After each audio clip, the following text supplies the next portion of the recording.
fuunee ijoollee Oromoo jarra jirtu bakka jirtanitti nageenyi tiyyaa ta'unnee irraa madditee isin hageechuu isiniin jechaati jirtu ijoollee Oromoo silaa jiruu keessa hin jirru warri jirtan baga jiraattan isiniin jechaati. Har'a maal qabadheetiin dhufe waa'ee ijoollee Suud Arabiyaa irraa haasa'uutiin dhufe hundi keenya dhimmi kun si ilaallata na ilaallata hunda keenya ni ilaallata. Boru carraan kun si eeggata anas na eeggata hundi keenya ni eeggata jechuudha. Kanaafiyyuu ijoollee Suudii jiran kana hundi keenya sooshaal miidiyaa qabnu gara yuutuubiitiin gara tiktokiitiin gara feesbuukiitiin gara waa hundaatiin ijoollee kana bira haa dhaabbannu ijoollee kana haa gargaaru. Biyya namaa keessa jiraanne nutis boru carraa akkanaatu nu eeggata nutis akkana taana ta'a. Nutis biyya hambaa jirra nutis bakkeerra jirra nutis halagaa keessa jirra isaanis gara jabeenya halagaatu akkanatti isaan rakkisee isaan dhiphise. Kanaafiyyuu ijoolleen kun abdii kutatanii jiran waggaa tokko teenyee turre waggaa tokko obsaan eeggachaa turre jedhan amma deebinee obsa fixannee jirra gara deemnu dhabnee furmaata dhabnee nama furmaata nu baasu dhabee maanguddoo furmaata nu baasu dhabee sheekiin biyya keessaa qeesiin biyya keessaa gabbaa sagalee nu ta'a jedhanii kadhatanii dadhabanii ijoolleen obsa fixatanii jiran lubbuu ofirraa bahanii jiran akka barreen gaddaa waggaa kana ijoollee Yaamanii keessatti namni 300 meeqa bakka takkatti ajjeefamanii boombiidhaan gubatamanii dhumansan akkas ta'uu jiran ammas gaafa sana gadi baanee boo'u gadi baanee iyyuu fi wayyoo jechuun waa takka bu'aan qabu. Gaafa jirru kana sagalee haa taanu. Dhimmi ijoollee Suud Arabiyaa na ilaallata si ilaallata hunda keenya ni ilaallata. Boru nurra gahuu danda'a. Nutis bakkeerra jirra nutis biyya hambaa jirra nutis carraa akkanaatiin nu eeggata waan ta'eef obboleeyyan kiyya. Kan biyya hambaa jirtanis kan biyya keessa jirtanis kan biyya hundaa jirtan dhimma kun nu ilaallata anas si'is hunda keenya ni ilaallata. Gadi bahii sagalee ta'e gadi bahii iyyi dabarse warri tiktokii irraa sirbaa ooltan yaa obboleeyyan kiyya dhiigni ilmaan Oromoo akkanatti dhangala'aa jiru. Akkanatti obboleeyyan keenya mana hidhaa keessatti dhiigaa buuqachaati lubbuun isaanii darbaa jirtu. Lubbuu isaanii tanaaf iyyi. Lubbuu isaanii tana baraaruuf iyyi.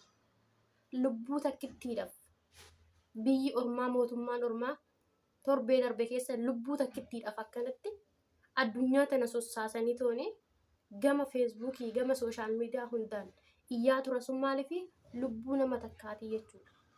Keenna waan mootummaa hin qabneef waan biyyallee hin qabneef akkanatti lubbuun guyyaa takkatti lubbuun nama kumaatamaa darbaa oolaa jechuudha.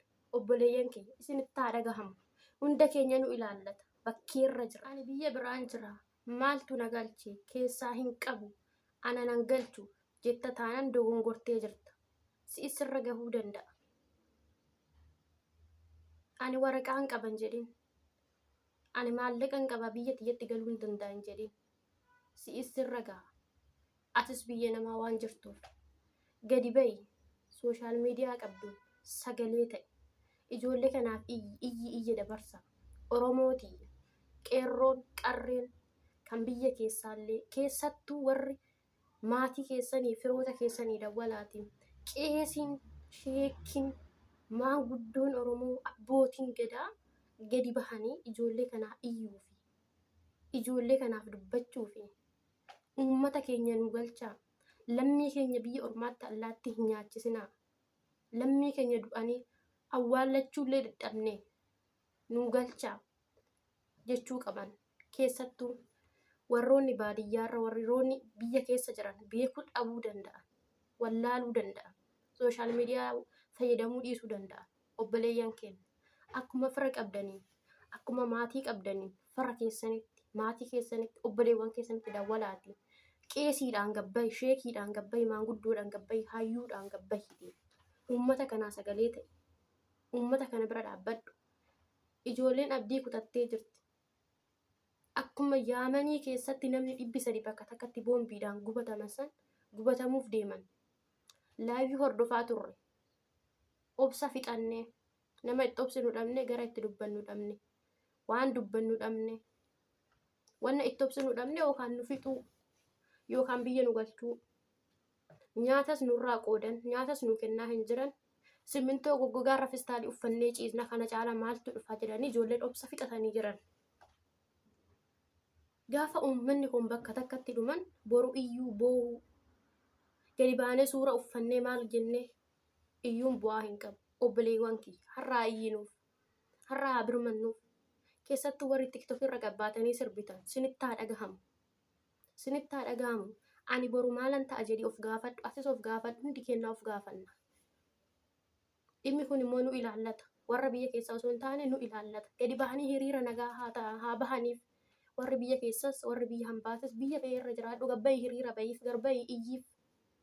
Gabbayii mootummaa kuffis yookaan gabbayiiti dubbii biraa dubbadhu hin jenne gabbayii ijoolleedhaa iyyi.